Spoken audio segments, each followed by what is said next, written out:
안녕하세요. 고전으로 보는 오늘의 이윤호입니다.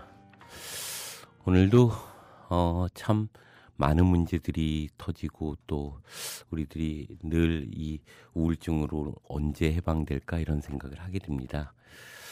오늘은 지금 여기의 문제에 대해서 이야기를 좀 해보려고 합니다. 요즘 한국사 국정교과서 문제 정말로 뜨겁죠.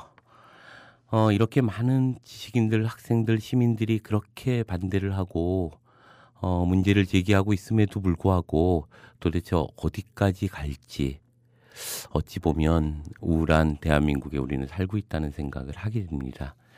국정교과서 파동이라고 불리우는 이 파동에 대해서 사실 그 국민TV 뿐만 아니라 한겨레, 경향신문 등등의 뉴스타파나 이런 곳곳에서 많이들 다루고 있어서 사실 사실관계에 대한 문제보다는 그것의 의미랄까 또는 그것의 어떤 문제랄까 이런 것들을 이야기해 보려고 합니다. 그래서 그 이면과 배면 혹은 그것이 지니고 있는 오늘날의 의미들 그리고 미래에 과연 이것이 어떤 의미를 갖고 있는가 이런 것을 이야기를 나눠보려고 하는데요. 오늘은 사나의 오역의 저자이기도 하고 사나라고 하는 이름의 아주 대단한 분이 오셨습니다. 예, 사나의 오역의 김영민 PD 인사 좀 하시죠. 반갑습니다. 네, 안녕하십니까. 김영민입니다. 예, 이제 이야기를 좀 시작해 보려고 하는데요. 먼저 바로 주제로 훅 하고 들어가 보죠. 도대체 왜 이렇게 무리하게 이 사태를 만들고 있을까? 또 어찌 보면 많은 저항에 부딪힐 뿐만 아니라 사실 그 저항의 수위가 그 이전과 다르게 훨씬 더 넓혀가고 있을 텐데 교육부나 정부가 정말 바보인지 혹은 우연한 실수인지 아니면 다른 것보다 어떤 다른 의도가 있는지 이 과정들을 쭉 살펴보면 생각보다 치밀하게 준비하고 진행하고 있다는 생각을 하게 됩니다. 그래서 국정교과서를 채택한 의도라고 할까요? 배경이라고 할까요? 어떤 것이 있다고 보시는지 먼저 이런 얘기부터 시작을 좀 해볼까요? 예, 저도 사실은 어떤 이쪽의 전문 분야라기보다는 또 저 취재원이 있는 것도 아니고 그냥 일반 시민 입장에서 보는 수밖에 없는데 모르겠습니다. 저 같은 경우는 되게 이게 치밀하게 준비됐다는 생각은 들지 않습니다. 대신 치밀한 의지는 맞는 것 같아요. 그러니까 사실은 저희는 국정교과서가 이런 식으로 강행되려고 생각을 못했었거든요. 그러니까 심지어 조선 중앙동아 등등도 국정교과서에는 일정 정도 반대를 펴고 있었고요. 그리고 설마 그렇게까지 하겠느냐라는 식의 어떤 예상이 강했었고, 근데 이게 진행 속도가 갑자기 빨라지면서 그리고 어떤 심지어는 보수 언론의 반대까지 뚫고서 진행을 했는데 실상 그렇다고 어떤 치밀한 준비를 통해서 됐다고 보기에는 그 과정이 너무나 조악합니다. 이를테면 지금 성악과 교수님들 거의 한 90%가 어떤 집필을 거부했고요. 또 어떤 역사학계 전체를 지금 적으로 돌린 듯한 무식해서 공부를 안 했다는 둥, 그다음에 또 다 좌파라는 둥 이런 식의 좀 약간 자멸적인 그 어떤 그런 수단까지 동원하면서 강행하는 걸 보면 이것이 과연 어떤 치밀한 계획의 결과인가 아니면 강고한 의지의 부산물인가는 좀 짐작하기 어렵다고 제 개인적인 생각으로는 이건 어떤 치밀한 계획 과정보다는 강고한 의지의 부산물이 아닌가라고 생각을 합니다. 그 개인이 그렇게 강고하게 하는 데에는 또 다른 어떤 것이 있을 텐데 한 의원의 얘기로는 이제 그런 얘기를 하죠. 2017년 국정교과서를 채택하는 그 해가 박정희 전 대통령의 서거 100주기라고 하죠. 결국 아버지 제사상에 서거는 아닙니다. 출생입니다. 출생. 예.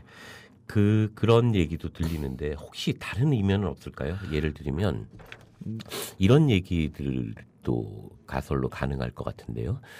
처음에 이제 박근혜 정권이 들어서면서 부정선거 원세훈 문제가 터지고 이게 이제 큰 이슈가 되고 연일 이제 많은 시민들이 등장했을 때 어쩌면 그 이후에 그것이 이제 세월호 문제로 또 덮어지고 그리고 이제 국정교과서 문제로 조금씩 충격 완화 장치라고 할까요? 뭐 이런 것들이 있는데 이런 의도하고는 어떻게 생각하세요?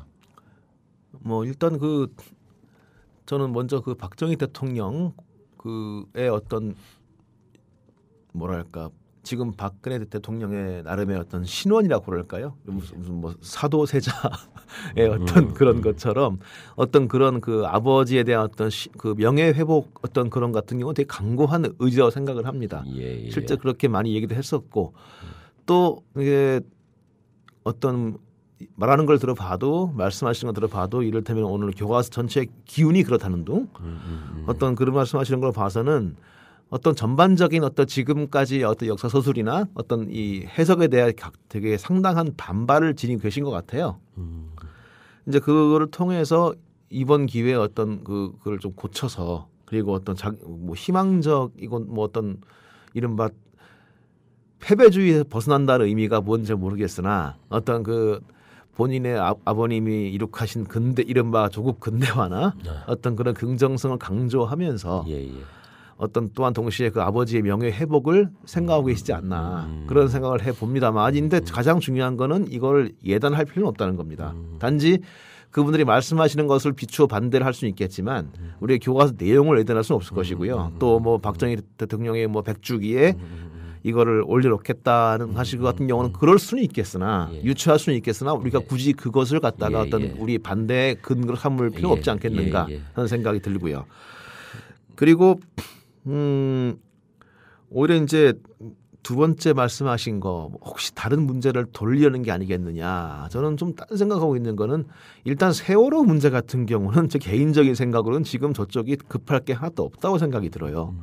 전 개인적으로 세월호가 어떤 음모에 휘말려 있다거나 어떤 뭐 다른 이유가 있어서 감추게 있다거나 즉 물론 아직까지 밝혀지지 않은 건 많습니다만 제가 말씀드린 것은 어떤 뭐 치명적인 원인이 있어가지고 정부가 감춰야 될 치명적인 원인이 있다거나라고 생각하지는 않거든요. 그리고 실제로 지금 정부는 계속 관망 상태에 있었어요. 그 상황에서 세월호를 가리기 위해서 이 문제를 터뜨렸다는 것은 조금 경강부의 느낌이 있고요. 그리고 기타 많은 실책들 같은 경우도 사실은 지금 야당도 동시에 같이 얻어맞고 있는 상황인데 여기서 구태여 교과서 문제로 불리한 전선을 사실 지금 전선을 분리해지고 있지 않습니까? 본인들이 그렇게 불리한 전선을 그을 필요가 있었겠는가? 저는 이래서 볼 때는 어떤 물론 이 문제 때문에 많은 문제가 사장되고 있는 것은 맞다고 생각을 해요. 워낙에 민감한 주제이기도 하고 또 학생들이 나서고 있고 등등 때문에 이제 다른 문제가 관심이 안 가는 건 사실입니다만 그렇다고 했을 때 이 문제가 그런 문제를 돌리기 위해서 눈을 돌리기 위해서 제기됐다라고 생각하기는 좀 어렵지 않나 그런 생각을 합니다. 그러니까 어떤 면에서 보면 이제 개인의 순수한 의지의 측면이 강하다는 거죠. 뭐 개인 플러스 어떤 그런 세력들이겠죠. 이를테면은 사실은 뭐 제가 들은 얘기입니다만 이건 뭐 확신이 아닙니다만 이른바 진보 쪽에 그쪽에 생각하는 좌익 쪽의 어떤 역사 인식이나 해석에 되게 강력한 반발이 있었던 건 사실이라고 해요. 사실 100년 전쟁 같은 다큐멘터리 같은 경우는 그것을 보면서 이건 정말 묵과할 수 없다. 여기에 대한 어떤 그걸 개발해야 한다는까지 나왔다고 하고요. 제 개인적인 생각에도 그 다큐멘터리가 그렇게 썩 잘된 역사적으로 검증되고 또 이른바 그 해석이 올바르다. 그리고 팩트가 정확하다라고 말할 건 아니다 생각하는데 어쨌건 어떤 그런 식의 이제 문제식도 있었고 또 언젠가 있었던 교과서 문제. 거기 있어가지고 좌익은 아니겠지만 어떤 진보 쪽의 반발이 꽤 거세게 진행되면서 되게 저쪽도 이른바 마음의 결심을 하지 않았나. 이제 그런 생각을 해 봅니다. 이를테면 그러니까 그쪽의 입장에서는 더 이상 묵과할 수 없고 그리고 또 검인정으로 걸어 보니 계속 이제 필자들이 거부하고 소송 걸고 일이 안 되니 차제에 결국 그 말 나오지 않았나. 우리가 권력 쥐고 있는데 뭘 못 하겠니? 라는 말이 나왔고 그런 어떤 그런 결합이 돼서 지금 이루어진 것이 아닌가 그런 생각을 해 봅니다. 근데 사실 검인정 교과서들을 살펴보는 여러 매체들에 의하면 사실 교과서 자체에 그런 어떤 흔적들이 있는 것도 아닐 뿐만 아니라 사실 그것이 검인정 기준이라고 할까요? 이런 거에 있어서 크게 무리 있는 것은 없었고 대부분의 검인정 교과서가 어쨌거나 그 교육부의 지침을 따르고 있다고 생각하는데 예. 그럼에도 불구하고 이것을 무리하게 이렇게 진행하는 데는 뭔가 그 단순히 그것에 어떤 것이 없으면 이게 가능할까요? 그것도 저도 짐작은 하고 충분히 예. 그분들의 어떤 발언이나 이제 뭐 이른바 대통령이나 기타 여당 인사들의 발언을 들어보면 대충 어떤 것들을 아쉬워하고 어떤 건 있으면 좋겠다고 생각하는 짐작은 갑니다. 아마 그렇겠죠. 그러니까 이를테면 그 이승만 같은 경우를 예. 이승만 대통령 같은 경우를 어쨌건 대한민국의 시초로 잡고 예. 그 뒤를 어떤 그 군대를 이룬 박정희가 대통령이 잡고 예.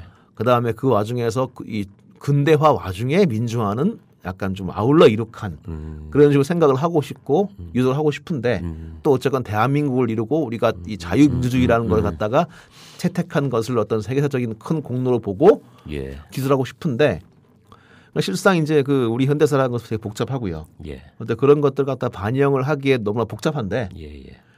사실은 그 복잡한 걸 원치 않는 거죠.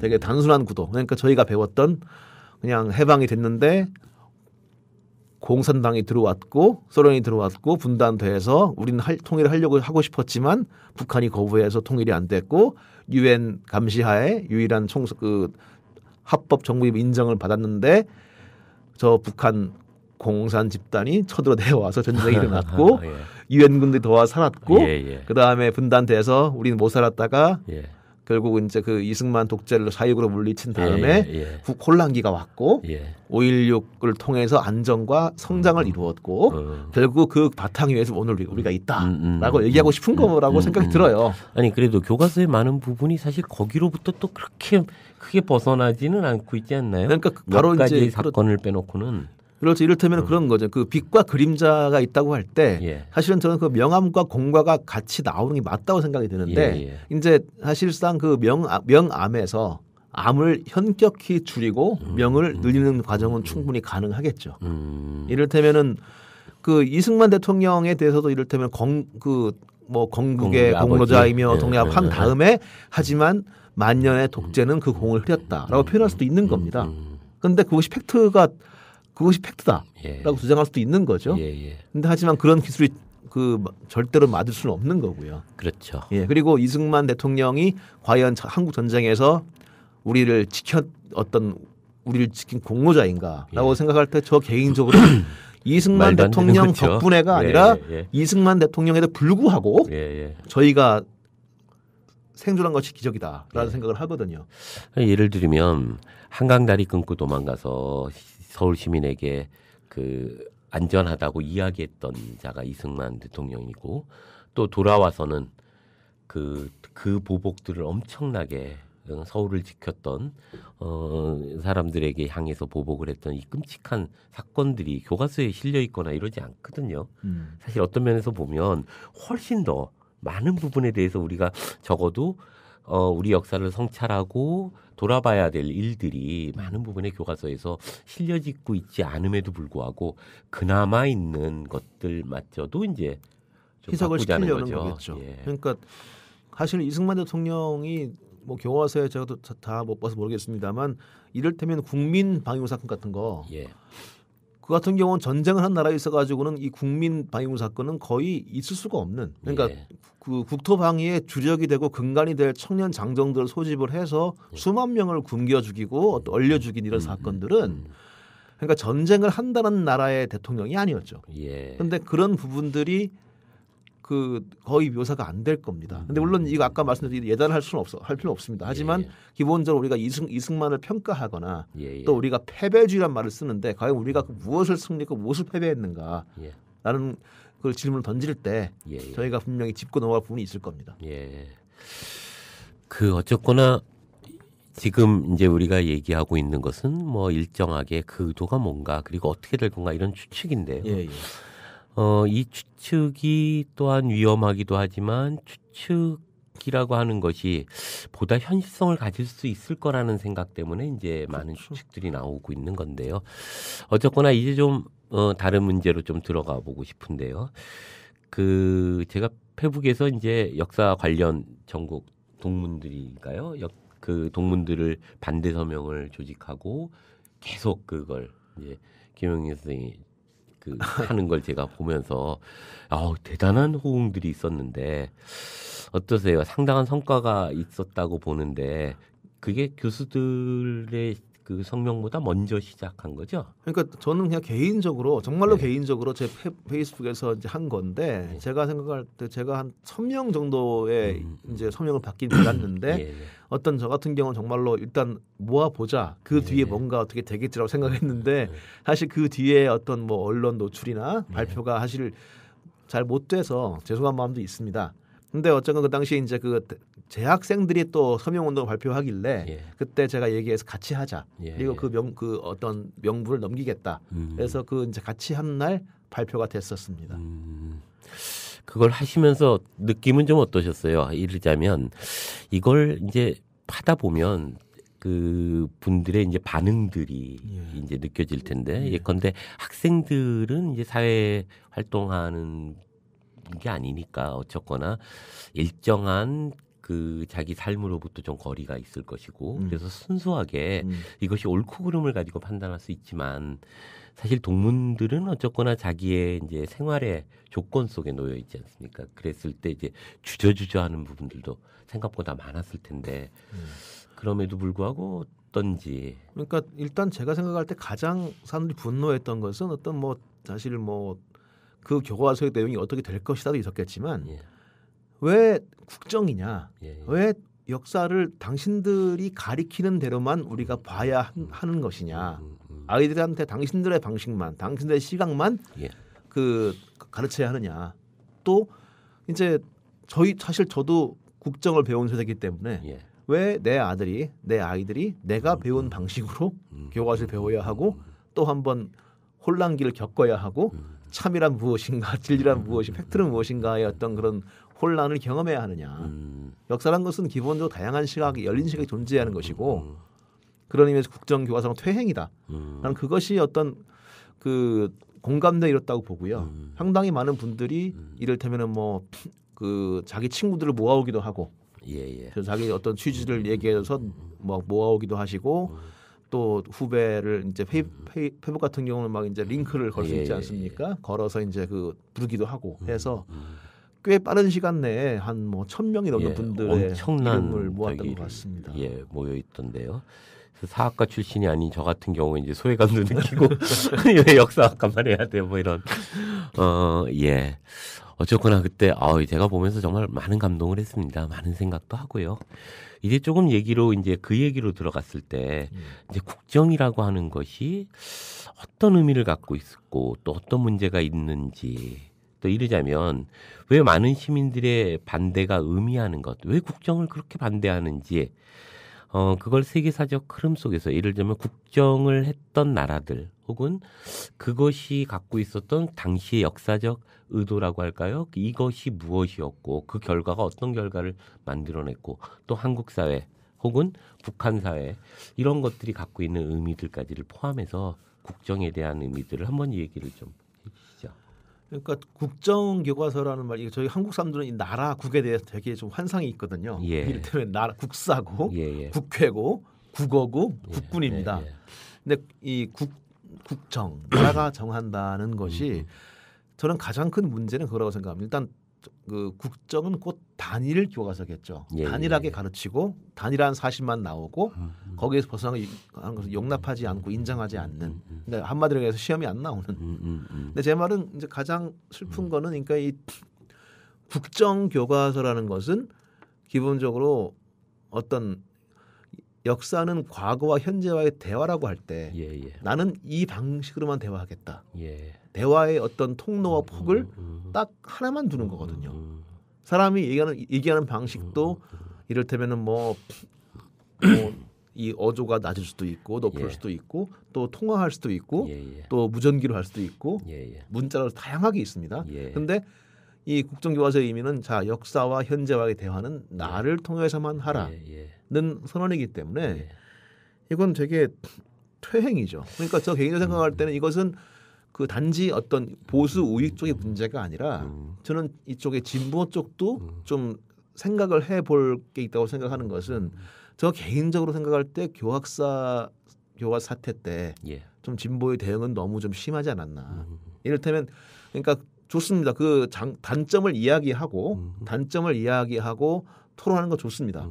하지만 그걸 채택할 수 있을 가능성 있는 학교에 뭐 시위를 엄청 과하게 한다거나 아니면 뭐 항의 폭탄을 던진다거나 그러니까 사실 그 해보고 안 되면 당연하는 건데 구태의 어떤 그런 것들 갖다가 되게 과잉 대응했었고요. 그리고 이를테면 그런 걸 느낍니다. 저 개인적으로는 박정희 대통령의 공과를 따져야 된다고 생각을 합니다. 이를테면 어쨌건 그 소수가 김훈 선생님이셨나요? 아주 좋은 말씀하신 게 공은 땅을 덮고 관은 하늘을 찌른다 하셨는데 저는 그 말에 공감을 해요. 이를테면은 어쨌건 그해 18년 치세는 대한민국이 바뀐 치세는 맞습니다. 세계 최빈국에서 웬만큼의 어떤 기반을 갖춘 나라가 된 건 사실이고요. 그것이 또 어떤 희생이 뭐 등등 또 달라진 얘기가 있겠지만은 그 어떤 그분의 어떤 그 치세를 볼 때 시커먼 그림자와 함께 또 안에 빛이 있으면 우리가 분명히 봐야 되는 것이고 그 빛에서 우리가 배울 건 배워야 되는 겁니다. 이를테면 히틀러만 하더라도 그 전쟁 이전의 히틀러 인종주의 정책 펴기 전에 히틀러 같은 경우는 나름의 또 긍정성이 있다고 보거든요. 히틀러 어떤 그 인종주의를 옹호하는 것이 아니라 그의 어떤 경제 부흥 정책이나 등등은 우리가 뭐 어떻게 그걸 극복을 했는가를 우리가 볼 필요가 있다고 생각이 들고요. 동일한 의미에서 박정희 대통령도 그렇게 봐야 할 때가 있다고 생각이 들고요. 근데 이 말을 한 순간 되게 저는 아주 맹렬한 이제 그 이 눈 불아림에 시달리게 됩니다. 뭐 말해봐. 공이 뭔데? 말해보라고. 근데 저는 여기서 이제 사실은 그 공을 가지고 토론할 의사는 없어요. 하지만 어쨌건 얘기는 또 할 땐 하겠지만 얘기해봐야 이를테면 심지어 그런 말도 합니다. 야 이순신이 이순신만 되냐? 거북선을 노를 젓고 배를 저은 사람들이 때문에 이긴 거 아니냐? 전 반문을 하죠. 그럼 원규는 뭔데? 그러니까 제 말씀은 어쨌건 그 상황에서 박정희 대통령의 흠도 많고 어떤 치명적인 과오도 많습니다. 저는 그걸 잘 알고 있고 또 얘기를 하고 있고요. 그런데 문제는 그런 겁니다. 제가 박정희 대통령의 예를 든 것이고 어째 역사든 모든 학문이 마찬가지겠습니다만은 기본적으로 자유롭게 말할 자유입니다. 난 이렇게 생각하지 않아.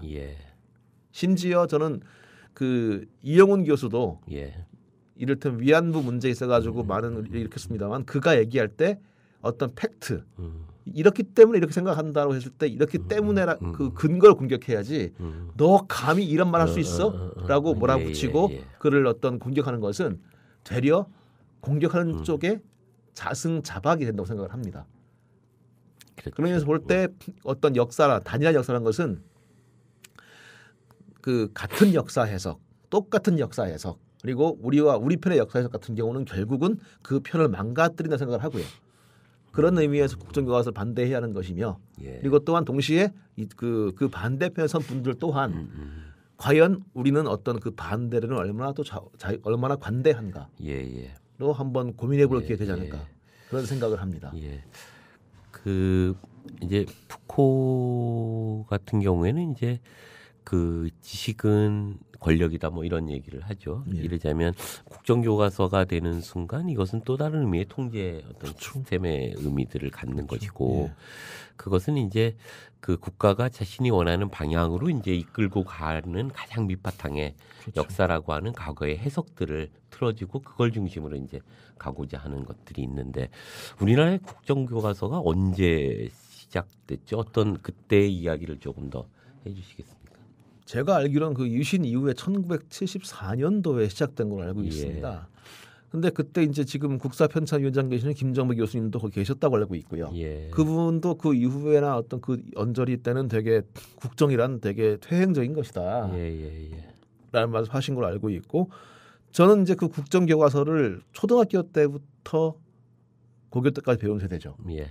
그러니까 제가 취학을 76년에 했고 졸업을 고등학교 졸업을 88년에 하니까 거의 국정으로만 배운 세대입니다. 그런데 이제 그때 제 기억은 그렇습니다. 그때 그걸 배운 다음에 어떤 그 거기서만 배운 지식을 가지고 대학 갔을 때 그 교과서가 틀린 것을 발견했을 때 그 교과서 얼마나 말이 안 되는 교과서였고 또 얼마나 많은 그 비밀을 숨기고 있으며 또 얼마나 많은 허위 사실을 전달하고 있는지에 대해서 되게 분노했던 기억이 나거든요. 그리고 가장 문제는 그런 겁니다. 그러니까 앞으로 국정이 된다면 교사들이 이를테면 다른 시각을 얘기할 수가 없어질 겁니다. 왜 교과서대로 가르치지 않느냐. 그 자체가 이제 시비에 걸릴 거고요. 오로지 국정교과서에 있는 것만 가르치는 것이 어떤 이른바 올바른 가르침으로 인정이 될 겁니다. 그런 부분들이 되게 우려가 되는 거죠. 이건 정말 우스운 질문이고 말도 안 되는 거지만 어떻게 될까요? 국정교과서 이게 개인적으로는 아마 그러니까 지금 이쪽의 동력 그 진보 쪽의 동력이 되게 저 개인적으로는 약하다고 보기 때문에 그리고 저쪽에 어떤 이른바 교과서를 강행하는 분들의 어떤 의지가 그러니까 뭐 이런 표현이 어떨지 모르겠습니다만 좀 집요할 만큼 강하시기 때문에 아마 나올 겁니다. 나오는데 그 오늘 아침에 한겨레 신문에 정옥자 교수님 인터뷰 같이 아마 단 2년짜리 국정 교과서에 끝날 가능성이 크고 그 피해는 우리 아이들이 봐야 되겠죠. 근데 누가 집필하죠? 지금 사실 역사학과 관련 교수들의 한 90% 정도가 이제 반대하고 계시고 또 이게 설사 반대가 아닌 분들조차도 거기에 참여하기가 쉽지 않을 텐데 그러면 국정교과서를 집필하실 분들이 따로 있나요? 어떨 것 같아요? 그러니까 그 사실 교과서라는 것은 90%가 반대해도 역사학자의 10%와 그 다음에 이제 그래서 이제 그 말 나온 거죠. 역사학자가 무식하다는 말 나온 거죠. 그래서 정치학자, 경제학자, 뭐 등등 윤리학자 등등 이 가세해서 하겠다는 말을 하고 있는 거고요. 그러니까 이건 되게 개인적으로 역사학을 배운 사람들과 또 가르치는 사람들 전체에 대한 모욕이라고 생각을 합니다. 그래서 상당히 분노하고 있고요. 그렇죠. 완전히 다른 문제니까요. 이건 학계 전체에 대한 모독이거든요.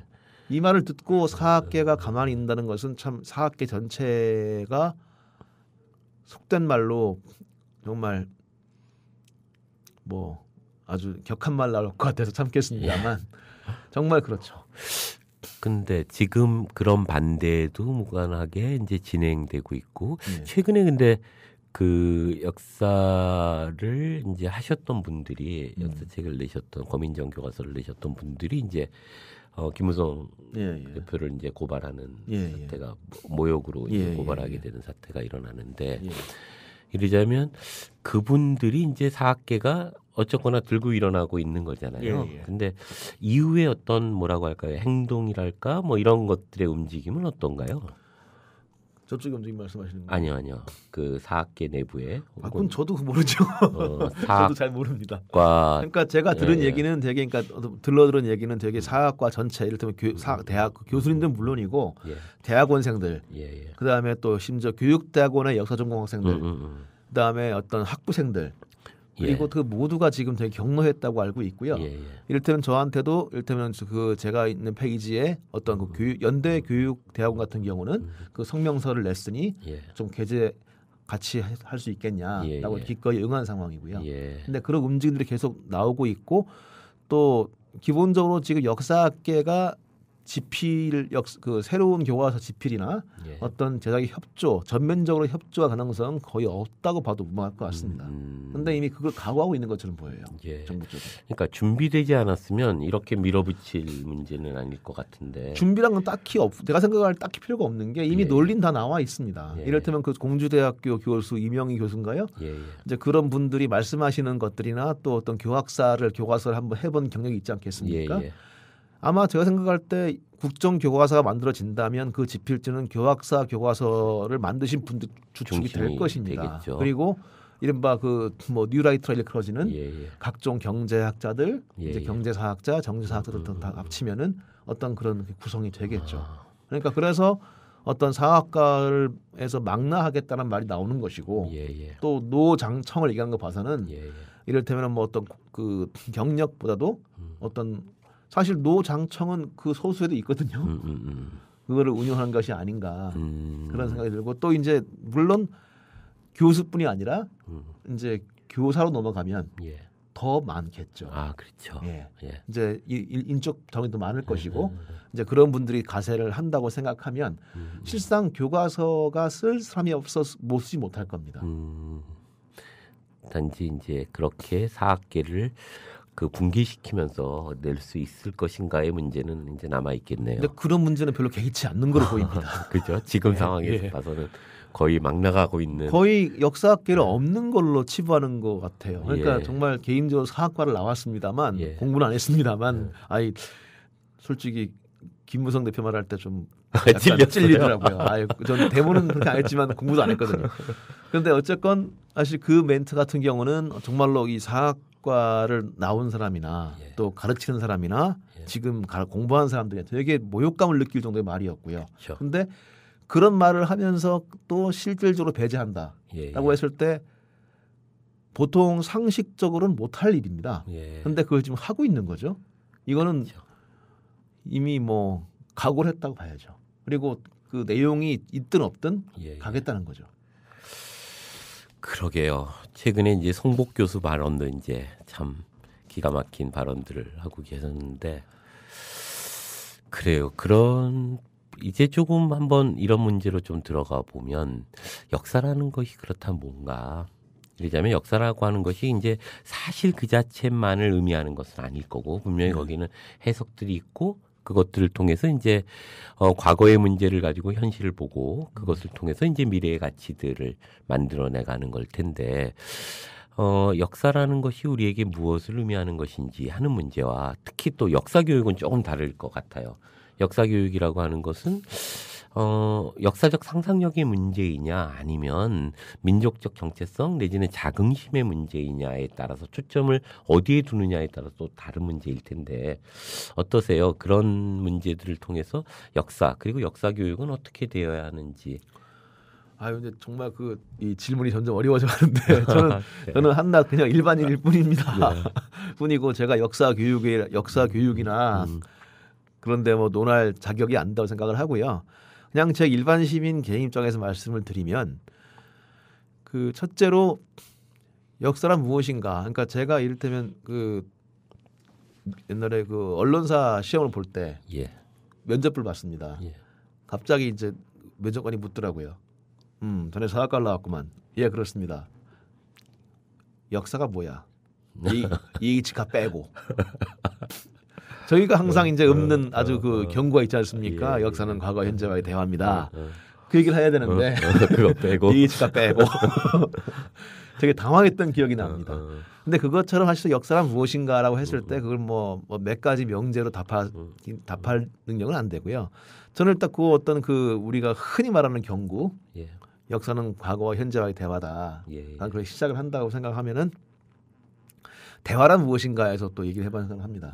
대화란 첫째로 일방적이면 안 됩니다. 과거와 현재가 객관적인 위치에서 서로 대화할 수 있어야 됩니다. 과거 또한 현재에 말하고 현재 또한 과거에 말합니다. 이를테면 그 대화 와중에서 일방적이거나 이를테면 과거의 어떤 그 자체에 묻히거나 또 현대의 어떤 그 필요에 의해서 과거로 꿰맞춘 자체는 왜곡이 되는 거고요. 그리고 과거의 사실 그 자체에만 주장하는 것은 결국은 역사를 박물관에 그치게 만드는 것이죠. 역사란 것은 기본적으로 그러니까 우리가 지금도 역사를 만들어가는 과정이기 때문에 또 우리의 삶도 언젠가 역사가 될 것이기 때문에 그 과거로부터 어떤 경험을 비추고 또 어떤 앞으로의 가를 밝히는 것은 바로 그것이 역사 즉 과거와 현재의 대화라는 생각이 들고요. 근데 이제 문제는 이제 그 두 번째 말씀하신 것 같은 경우, 그러니까 현재에 비추어서 현재 우리가 이러하니 과거에서 어떤 걸 찾아야 한다. 뭐 자긍심이라든가. 저는 그게 이제 일정 정도는 긍정성이 있다고 보지만 실상은 되게 결국 종국에는 결국은 되게 우리를 잡아먹을 수 있는. 예, 역사를 역사가 아니게 하는 건 아닌가 이런 생각하거든요. 제가 역사학과를 안 갔던 가장 큰 이유 중에 하나가 국정교과서에 당시에 집필 의도가 나오는 게 있어요. 맨 첫 페이지에 저희 때는 나왔는데 그게 이제 민족적 정체성을 함으로써 자부심을 갖게 하고 그를 통해서 그 올바른 민족의 어떤 미래를 뭘 만들어 나가고 뭐 이런 얘기들이 쭉 써 있는데 그때 저는 그 이상한 거부감들이 생긴 거죠. 그렇죠. 다른 한편으로 보면 이제 그 거기에 보면 이제 북한의 그 세뇌 교육 문제가 다뤄지는 윤리교과서와 같이 이건 뭐 좋게 이야기하지만 다른 의미로 보면 그 세뇌 교육 아니냐 뭐 이런 반감을 고3 때 가졌는데 나중에 그걸 생각해 보면 결국 역사라는 것이 역사적 상상력을 지워버린 것으로서의 자긍심의 주입이라고 하는 건 또 다른 이데올로기를 양산하는 게 아닌가 뭐 이런 생각이 드는 거죠. 제가 생각할 때는 저는 개인적으로 역사라는 것은 곧 그러니까 한국사라는 국사라는 테두리에서 벗어날 때 이른바 세계사로서의 어떤 그런 어떤 교양과 어떤 경험을 배울 때 더 가치 있다는 생각이 들고요. 민족이나 어떤 나라도 중요하고 또 저희가 그런 살고 있으므로 그 테두리 안에서 그걸 무시할 수는 없겠으나 우리가 그 자긍심을 위해서 역사를 배운다. 이런 것은 좀 본말이 바뀐 게 아닌가.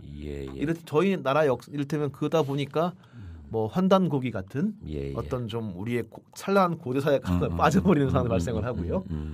그리고 제가 생각할 때는 그러니까 최소한 우리가 찾지 않아도 저희는 충분히 어떤 그런 자긍심이라는 것은 배어난다고 생각을 해요. 딴 게 아니고 저희가 지금 우리 말을 쓰고 우리 글을 가지고 있는 자체가 이 중국이란 거대한 땅덩어리 옆에서 저희가 생존하고 또 자기 문화를 갖고 온 자체가 저는 되게 자랑스럽거든요.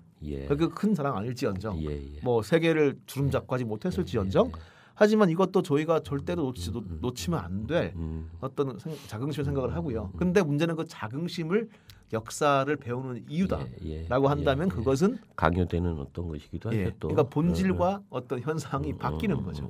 그러니까 본질은 기본적으로 역사를 통해서 그 삶을 배우는 것이고 또 어떤 과거의 경험을 배우는 것이고 앞으로 나갈 밝히는 건데 그러다 보면 자긍심도 생길 수 있고 또 어떤 지혜도 생기겠지만 근데 그거를 위해서 공부한다는 것은 애초에 좀 그러니까 부산말로 하면 딥이 쫀다는 말이 있습니다. 뒤집어서 하는 것이죠. 그렇죠. 이제 어떤 면에서 보면 국정교과서의 문제 속에는 이제 이런 문제들이 아울러 좀 들어가 있는 게 아닌가 싶고요. 그러니까 역사적 상상력을 말살시키고 하나의 기준들을 가지고 과거를 이제 다시 재조직하려고 하고 그를 통해서 바로 오늘을 통제하는 하나의 의미들이 녹여 있지 않는가. 그것은 단순히 우리나라의 문제뿐만 아니라 이제 세계사적인 역사의 흐름들을 보면 이제 각각의 독재 정권들이 그렇게 이제 그 역사를 통해서 그 사회를 통제하는 하나의 아주 중요한 매체로 활용하고 있지 않았나 이런 생각이 듭니다. 그러니까 가장 쉬운 예가 북한이 되겠습니다. 북한의 국정교과서 이런 얘기들도 있던데 제가 그 김영민 선생 그 페북을 보면서 제가 느낀 것 중에 하나가 계속 북한의 그 국정과 남한의 국정은 다른 것이다 뭐 이런 얘기를 하는데 그 문제도 참 우리가 한번 사실 돌아봐야 될 문제이긴 하죠. 결국 국정이라는 것 자체가 갖고 있는 어떤 의미들을 이해하지 못한 채 예를 들면 저것은 진리를 위한 것, 이르자면 민중의 무엇을 위한 것이고 여기는 뭐 자본의 이익을 위한 것이다. 이렇게 극단적으로 바라보는 사고야말로 저는 너무나도 그 천박한 또 다른 사고들이 아닐까 이런 생각하는데 개인적으로는 좀 어떠세요? 항상 그런 거에 당하고 계시거나 뭐 거의 뭐 트러블 메이커 같은 느낌인데. 그러니까 저는 그 아까 말씀드렸죠. 저는 딱 그거예요. 그러니까 이렇게 생각할 수 있다는 자유를 달라는 겁니다. 그건 줘야 되는 것이고요. 이를테면 하다못해 인류의 어떤 가장 큰 어떤 그 상처를 할 수 있는 아우슈비츠를 보자고요. 사실 분명히 홀로코스트는 있었습니다. 있었고 또 자행됐습니다. 그걸 부정할 수는 없어요.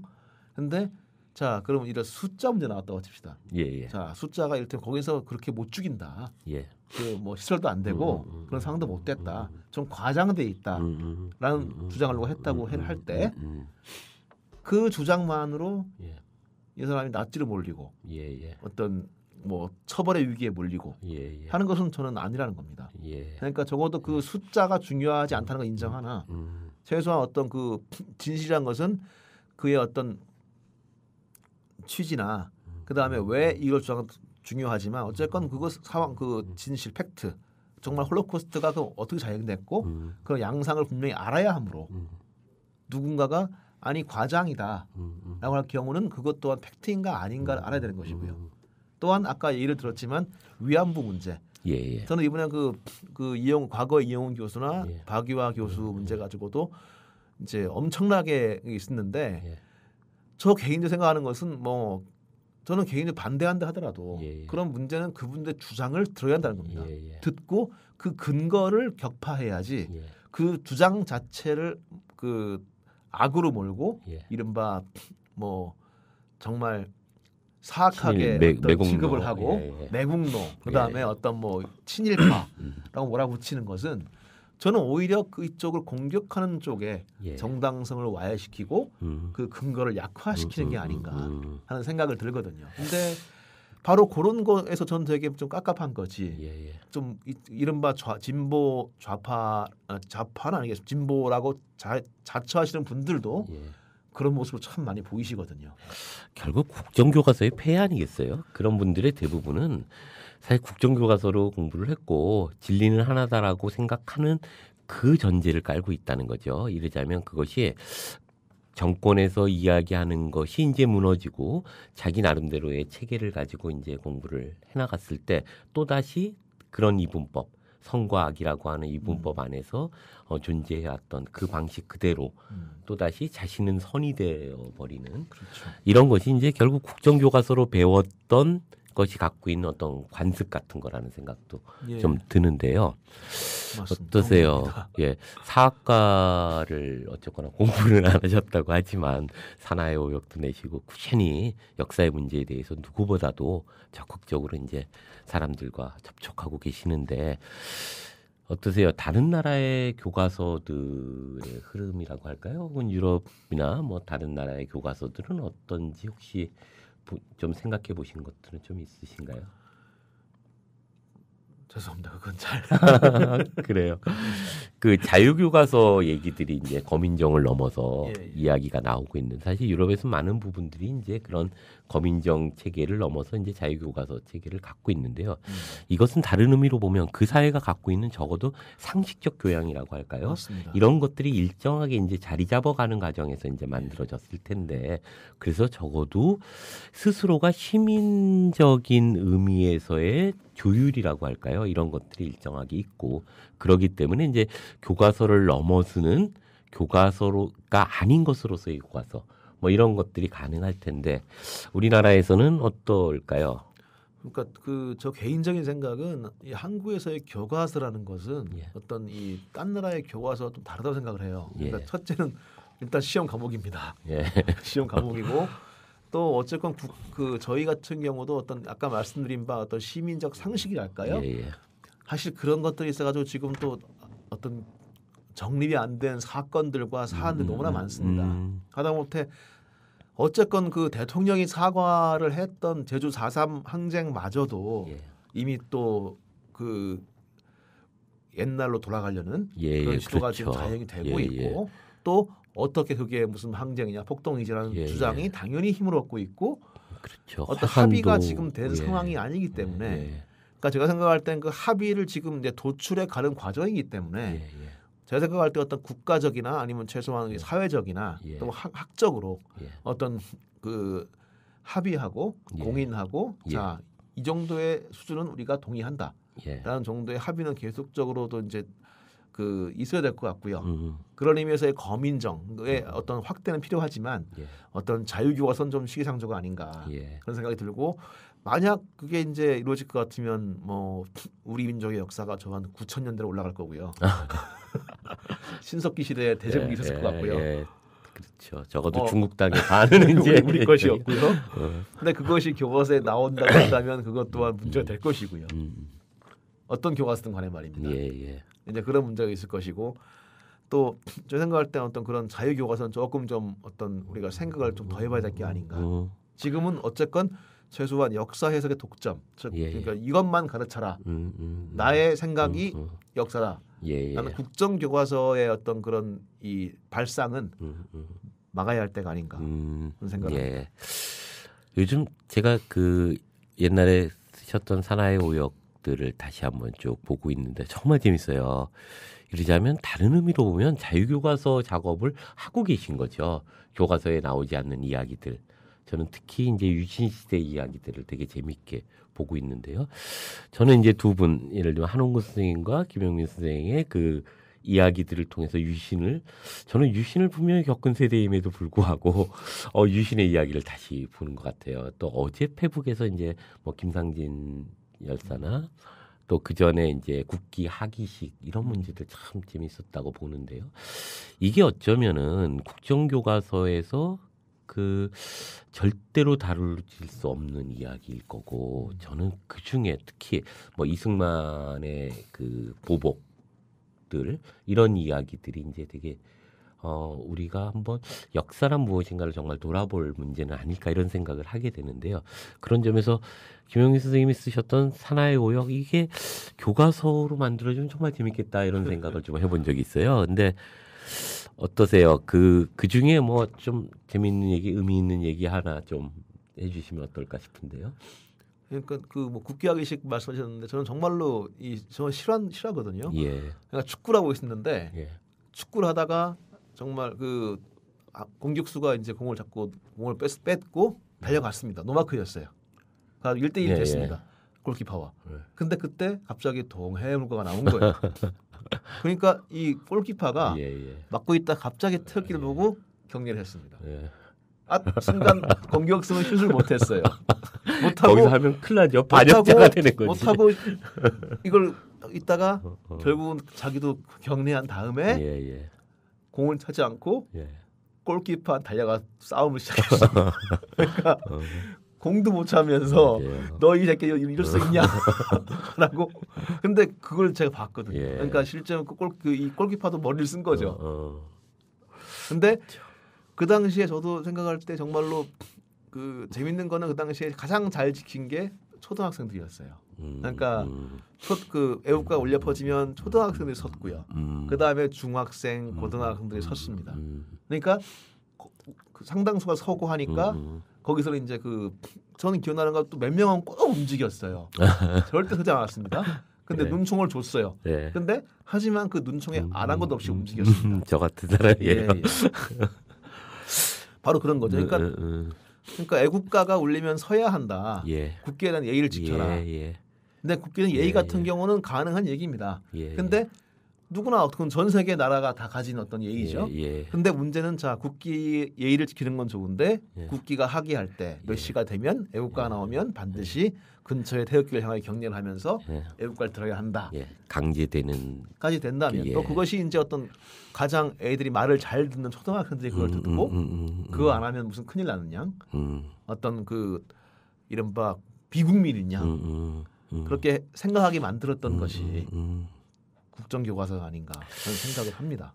그게 결국 그 흐름이 그것이 이제 뭐 좌파냐 우파냐를 떠나서 우리들로 하여금 하나의 진실만이 하나의 진리만이 있고 그것은 항상 내가 서 있는 쪽에 그 진리의 어떤 손짓은 존재하고 있다라고 생각하게 하는 맞습니다. 그것이 이제 국가와 국가의 문제, 시민과 시민의 문제 그리고 개인과 개인의 문제 모두의 문제에서 해당되는 것이고 그것이 이제 우리 사회가 앓고 있는 가장 큰 문제인데 맞습니다. 이 앓고 있는 문제의 그 중심에는 바로 국정교과서가 있었고 맞습니다. 알게 모르게 우리를 스며들게 했던 것이 아닌가.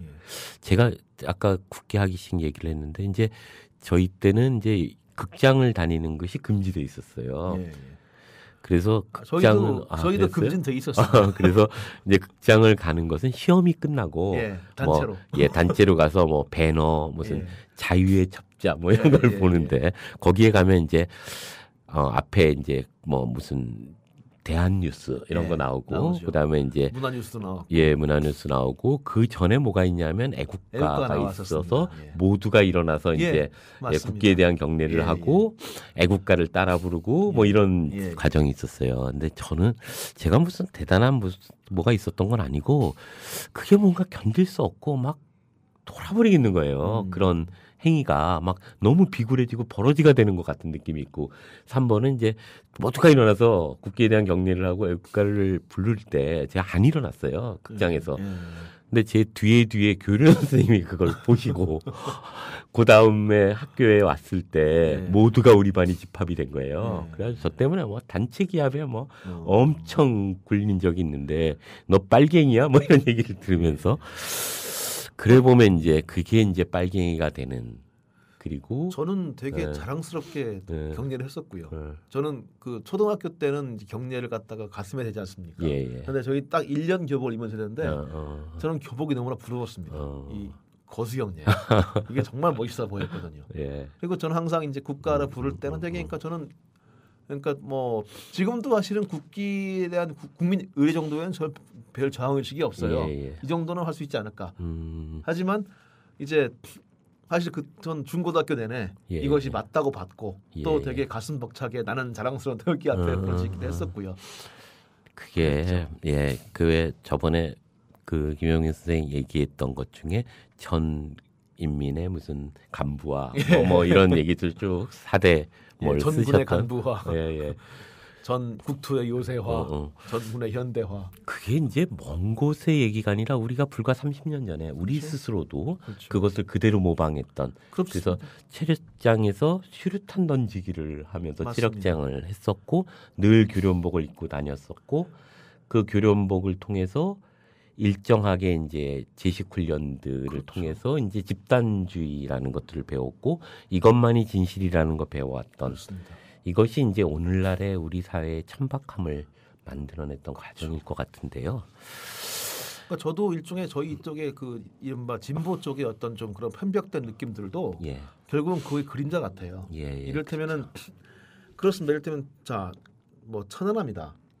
사실은 천안함 같은 경우야말로 이를테면 정말로 우리가 사실의 영역이고 어떻게든 자 그럼 근거들을 대보자라고 해서 밝혀질 부분인데 지금은 믿음의 문제가 되겠습니다. 넌 누가 했다고 믿어? 누가 했다고 생각해? 이건 북한이지. 이런 보수 꼴통. 이건 우리 조작극이지. 이런 빨갱이.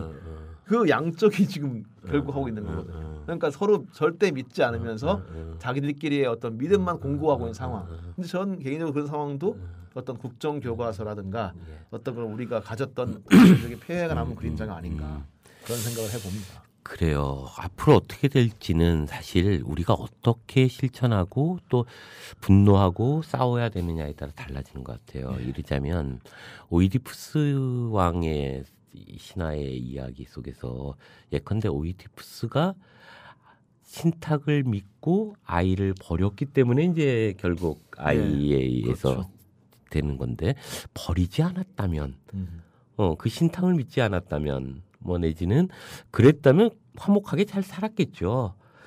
이건 뭐냐면 우리의 실천이라고 하는 것은 동시에 바로 그 미래를 규정하는 것이고 그것은 동시에 과거를 해석하고 과거를 오늘날의 문제로 끌어오는 문제일 거라는 생각도 듭니다. 그런 점에서 보면 이제 우리가 보다 의미 있는 실천들이 지금이야말로 중요하게 제기되고 있는 것은 아닌가 싶고요. 최근에 이제 그 강남순이라고 하는 그 미국 텍사스 그 크리스찬더에 있는 브라이트 신학대학원 교수가 하는 말씀이 있습니다. 우리가 기억해야 될 것은 첫째, 누구도 역사 해석을 독점해서는 안 된다는 것. 둘째, 관심의 다양성을 존중하는 사회만이 성숙한 민주사회가 될 수 있다는 점. 통제된 획일성의 가치를 강요하는 사회에 지금보다 나은 새로운 미래라는 불가능할 것이다 라고 이야기를 합니다. 오늘 나와주셔서 고맙습니다. 여러 가지로 제가 열심히 책 읽고 있고요. 앞으로도 종종 우리들에게 많은 이야기를 좀 해주시기를 정말 희망합니다. 감사합니다. 고맙습니다.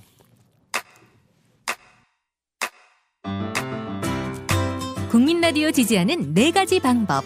아시나요? 다운로드하기, 별점 주기, 댓글 달기, 구독하기. 국민 라디오를 보다 많은 이들에게 전할 수 있는 가장 손쉬운 방법. 다운로드하기, 별점 주기, 댓글 달기, 구독하기. 잊지 마세요.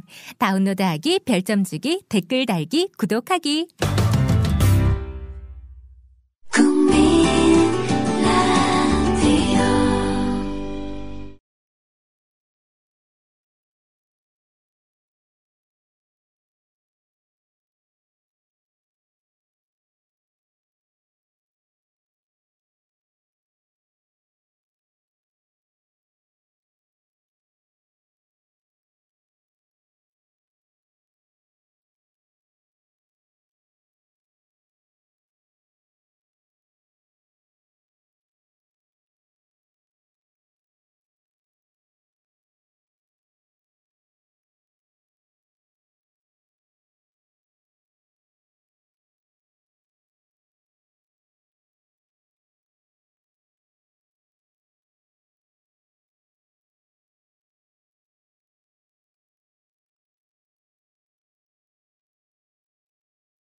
살균 탈취제 요즘 많죠. 향기도 다양하고 성분도 다양한데 우리 아이들 방에 그냥 뿌리기에는 마음에 좀 걸려요. 향기는 좋은데 안심해도 되는 건가요? 아이들이 얼마나 민감한데요. 우리 아이들 방에 뿌리는 건 안심하고 믿을 수 있어야 될 것 같아요. 이제 우리 아이 방을 자연 휴양림으로 만들어주세요. 피톤치드 캡슐 톡톡. 강력한 천연 항균은 기본. 피톤치드의 향기로움을 더해 기억력과 집중력을 향상시킵니다. 베개에 톡톡, 이불에 톡톡. 피톤치드와 함께 편안한 잠자리 톡톡. 검색창에 네이처 아이를 검색해보세요. 전국 약국에서도 판매 중입니다. 아직도 콘도 회원권 분양받으세요? No. 저렴한 금액으로 회원권을 이곳에서 구입하세요. 전국에 있는 모든 콘도 회원권, 여러분이 찾는 회원권에 관한 정보가 모두 있습니다. 회원권 114, 대한민국 대표 회원권 거래소 회원권 114. 인터넷과 모바일 앱에서도 검색할 수 있습니다. 02544-6114, 02544-6114. 지금 바로 전화주세요.